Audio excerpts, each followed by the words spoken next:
এই দোয়াটা শিখে নেন, ইনশাআল্লাহ আপনার জীবনের সমস্ত সংকট কেটে যাবে। আমি নিজেও ওই দোয়াটা বেশি বেশি করার চেষ্টা করি। দোয়াটা হচ্ছে, মুসা আলাইহিস সালাম একটা গাছের নিচে হেলান দিয়ে বসলেন, বসে দেখলেন দুজন মেয়ে দাঁড়িয়ে আছে দূরে, পানি নিতে পারছে না, লোকজন পানি নিয়ে যাচ্ছে, ওরা দাঁড়িয়ে আছে বেচারি।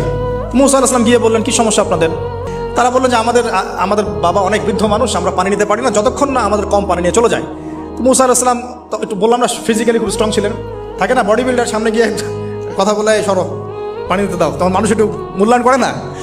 তো মুসা আলাইহিস সালাম এভাবে পানি নিয়ে দিলেন এবং বাছুরদেরকে পানি পান করালেন, করিয়ে গাছের নিচে এসে বসে আছেন।